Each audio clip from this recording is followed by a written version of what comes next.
Hello students, welcome to EPG Pathshala. I am Dr. Rajwant Kaur from DAV College Jalandhar. Today we are going to talk on module Team Building and Development from paper Organizational Change and Development. After completing this module, you will be able to understand the concept of team building. You can describe features of effective teams. You will be able to discuss techniques of team building and you can explain stages in team development. So, let us first discuss the need for studying this topic. Teamwork approach is an essential component of organization development programs. Teams are effective means for management to democratize their organizations and increase employee commitment. Research evidences show that team typically outperforms individuals when task requires multiple skills, experience and judgment.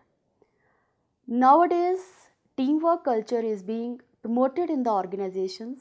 It reflects management's belief that teams can be successful in wide range of settings. Let us now discuss a meaning of team and group.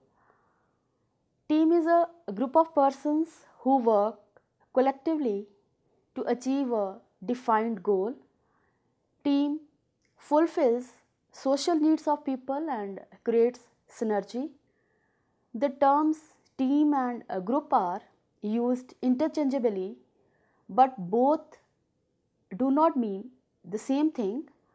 In context of organizations, a work group means number of persons who work collectively to achieve organizational goals and report to common superior.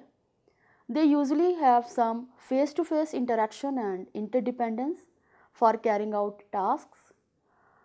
A work group's performance is just the summation of each member's individual performance. A work team is a work group but having high commitment to organizational goals as well as group goals and high degree of interaction, interdependence and mutual accountability. The overall performance of the work team is greater than the summation of each member's individual performance. Thus, all groups are not teams. Teams go beyond the work groups by having a collective, positive, synergistic effect. Next comes features of effective teams.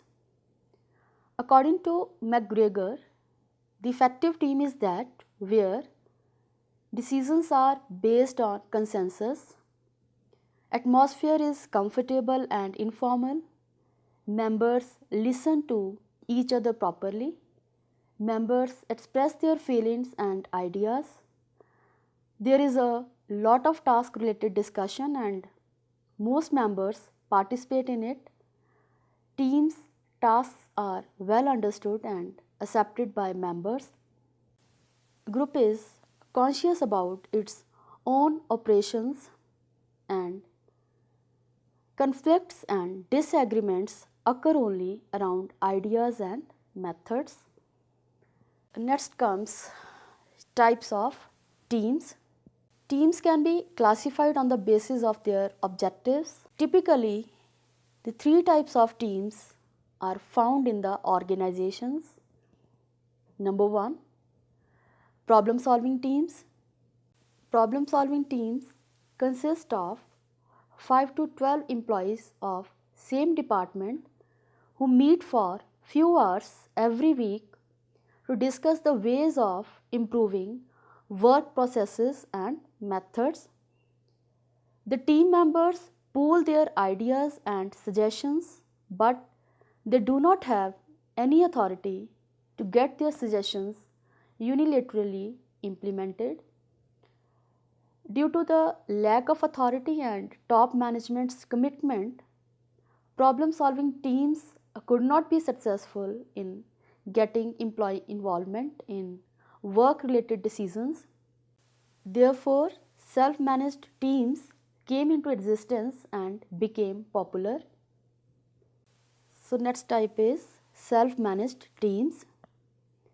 Self managed teams usually comprise of 10 to 15 persons who have complete responsibility of planning and execution of work assignments. They have collective control over pace of work. Over time, self managed teams control hiring, firing, and performance appraisals. These teams increase employee satisfaction and organizations. These teams increase employee satisfaction and organizations' volume of business. Next type is cross functional teams. These teams are of recent origin. Cross functional teams are made up of people from same hierarchical level but from different fields or work areas. They work collectively to accomplish a task. These teams can be formed on temporary or permanent basis. Such teams are an efficient means for allowing specialists from different areas within an organization to share information, develop new ideas, solve various problems, and coordinate complex projects. However, these teams are difficult to manage in the initial stages of development and require capable managers to build trust among team members. Now I am going to discuss concept of team building. Team building is a collective term for different types of activities undertaken to enhance interpersonal relations and defining roles within teams, which often involve collaborative tasks. It is one of the commonly used group development activities in the organization that focuses at four areas, that is setting goals, role clarification, problem solving, better interpersonal relations.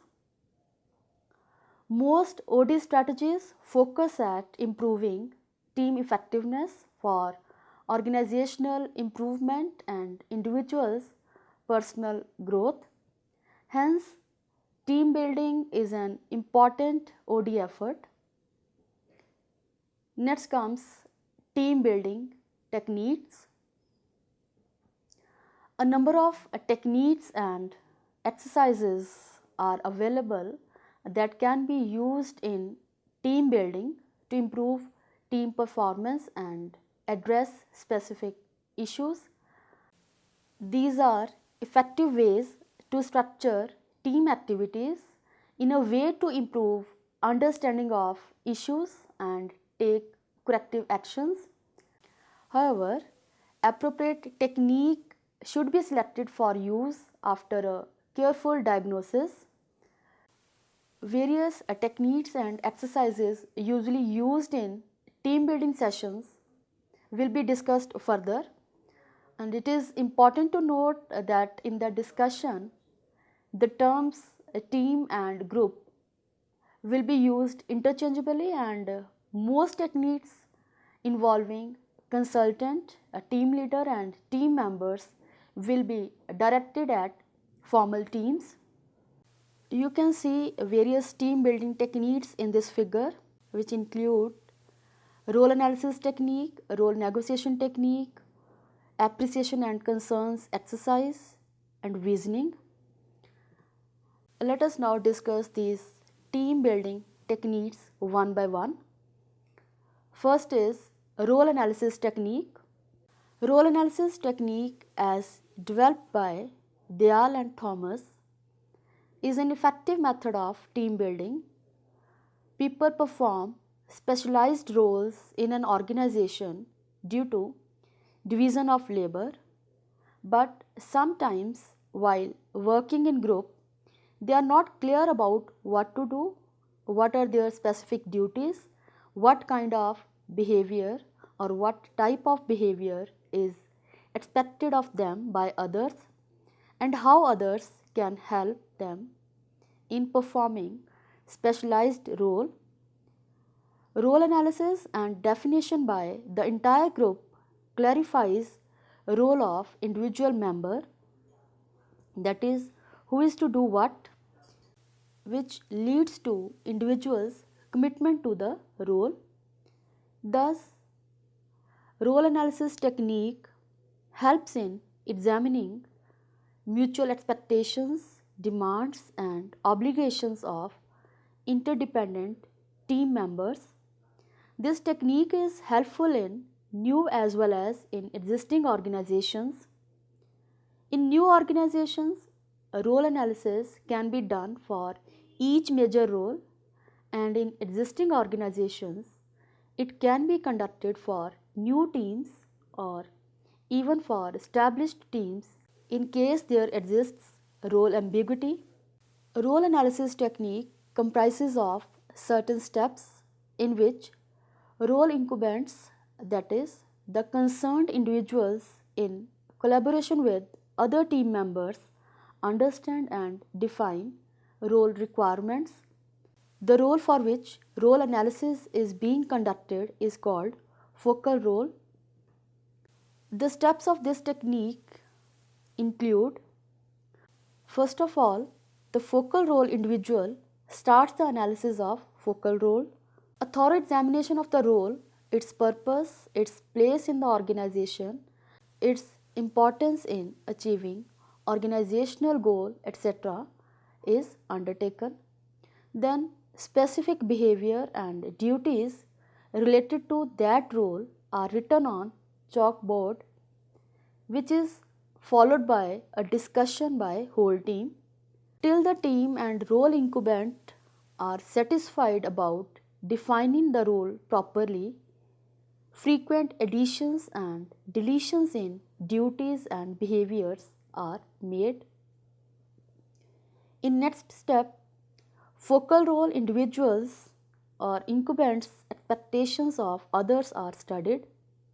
The individual makes a list of his or her expectations of others' roles in the group, keeping in mind their effect on individuals' own role and performance. The entire group, including focal role person or individual, discusses the listed expectation, modifies them and finally agrees upon the expectations. The third step includes the analysis of others' expectations of the focal role. Members of the team or group explain their expectations from the individual in focal role. Then entire group discusses, modifies and finally agrees upon the expectations. Next, the focal role person makes a written summary of the role, that is activities, expectations from others, duties towards others' roles in its set as has been defined. This summary is thus based on the results of above discussion and is called role profile. Role profile as described by Dayal and Thomas explains, along with other elements, a set of activities classified as prescribed and discretionary elements of role. It provides a deep understanding of each individual's role in team. The last step includes a brief review of a written role profile in the next meeting before analyzing another focal role. After the review, the accepted role profile becomes the final role activities and obligations for the focal role person. Role negotiation technique as developed by Roger Harrison is another helpful technique for effective team building. This technique is successfully used in a situation where people in a team are reluctant to change due to a fear of loss of power or influence, and this reluctance causes team ineffectiveness. Role negotiation technique includes controlled negotiations between two or more parties.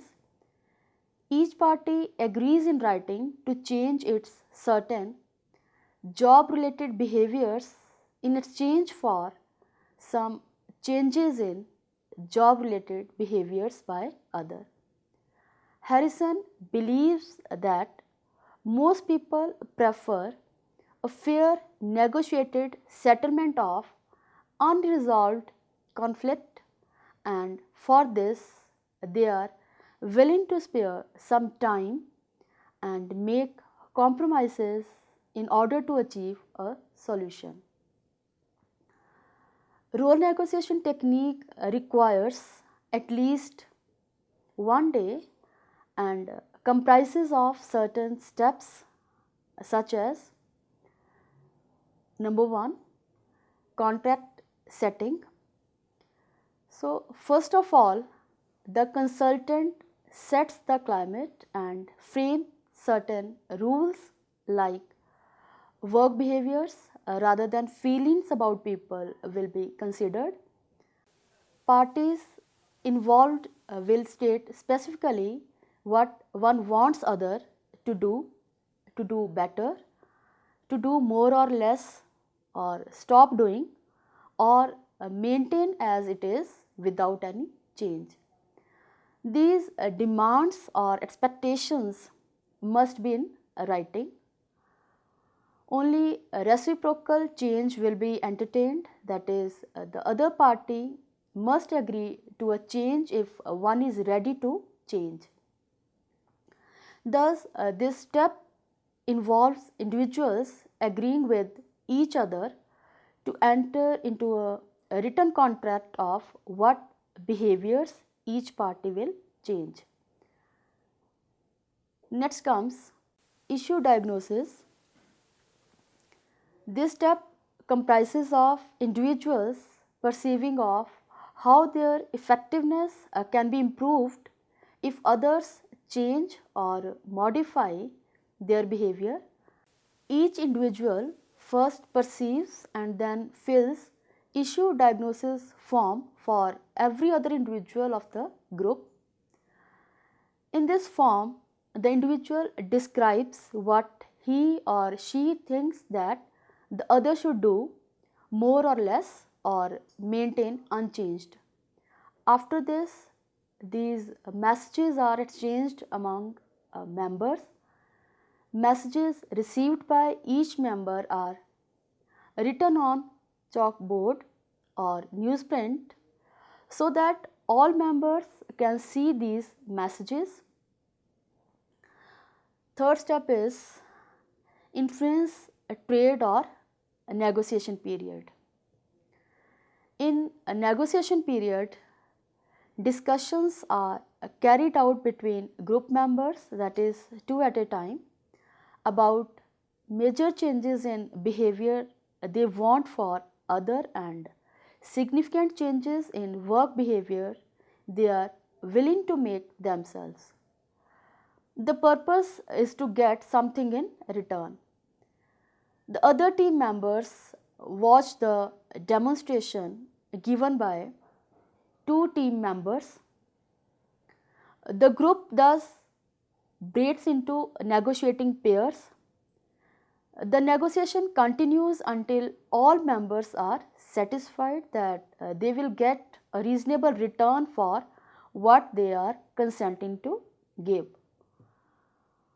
All negotiated agreements are then put in writing and each party is given a copy of it, which may or may not be published for the group. Fourth step is follow-up meeting.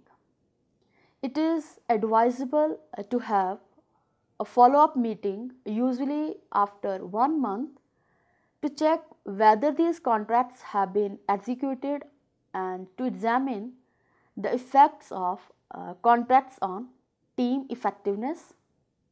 Next team building technique is appreciation and concerns exercise. This exercise is suitable if interview data, that is the consultant interviews each of the group members and leader before conducting team building meeting to know the problems of the group. This data reveals that lack of expression of appreciation and avoidance of confronting concerns are among the deficiencies in the interactions of group members. To remove these deficiencies, various versions of appreciations and concerns exercise are available for use. One version, as described by French, Bell and Vora, explains, first of all, the facilitator asks every member of the group to write down few appreciations for every member. Next, these members are also asked to write down individually few concerns or minor irritations relative to each member that might be interfering with getting the things done or effective communication, etc. However, the facilitator can make some suggestions. Then someone is asked to volunteer to be the first person to listen to group members. Each group member tells both the appreciations and concerns about the volunteer. Volunteer listens to all members and then responds. However, he may respond in between also if clarification is encouraged after every person mentions his or her view. Every group member is thus given an opportunity to talk about and listen to other members one by one, either through volunteering to be the next or through a procedure of rotating clockwise or anti-clockwise starting from first person. This exercise helps team members to interact effectively, which consequently improve team functioning. It is advised that focus should be directed only on appreciations. In case a lack of appreciation is more serious deficiency than concerns. Further, French, Bell and Vora suggest that a mini lecture by facilitator on the nature of constructive feedback will be useful when the concerns segment is used. Next is visioning. It is a useful technique of team building which encourages members of the group to describe their vision of what they want their organization to be like in future after a period of say 6 months or 1 or 2 years. This technique can be conducted in number of ways. One way described by French, Bell and Vora is, first of all, members in different groups are asked to write down some features related to product, human resource practices, customer supplier relationships, leadership style, organization structure, communication process, etc.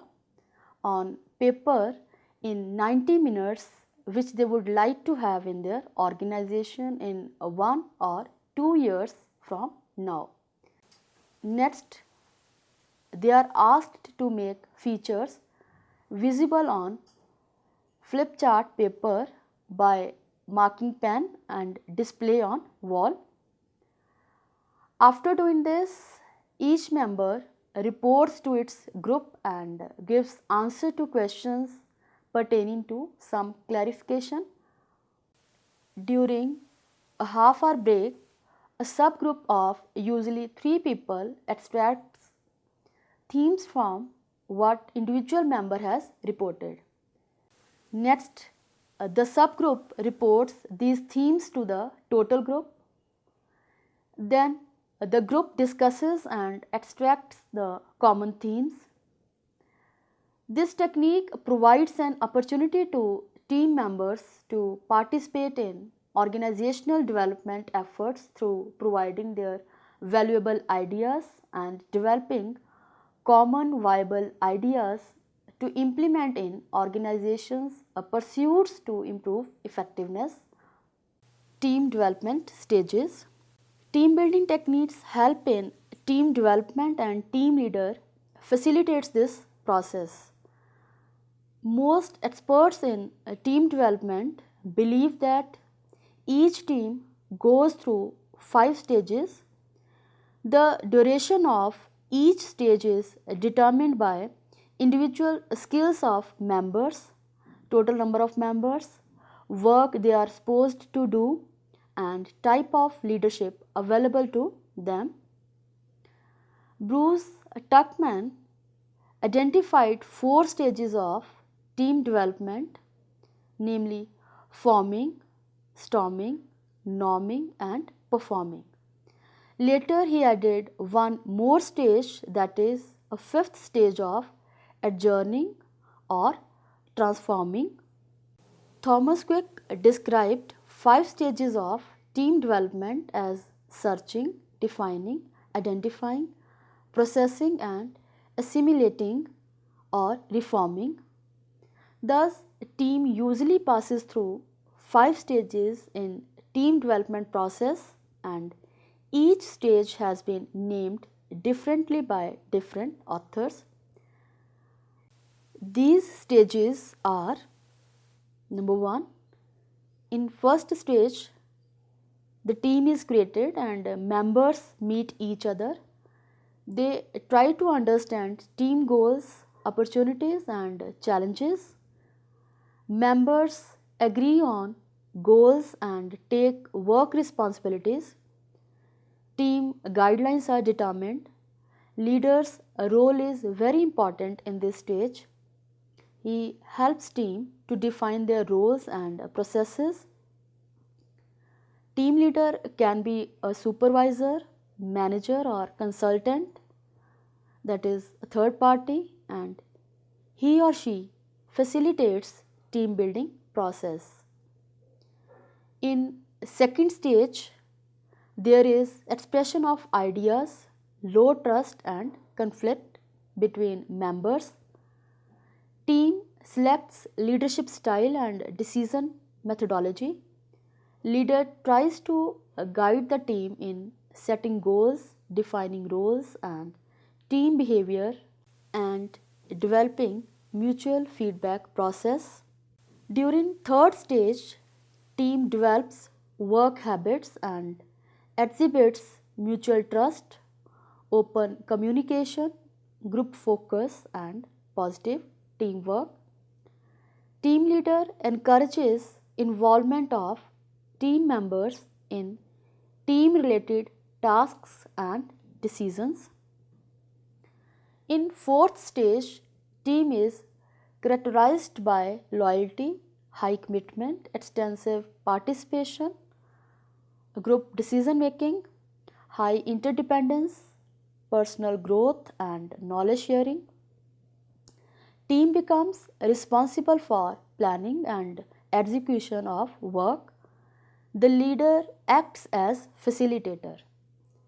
During fifth stage, the ad hoc teams dissolve on completion of task.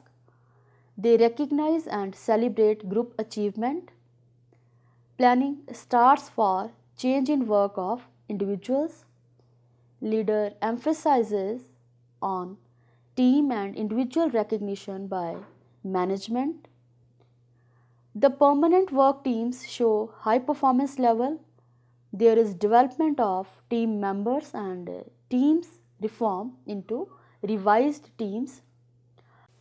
However, there is possibility of these teams to revert to previous stages on addition of new members to team. Thus, team requires time and effort to move to next stages.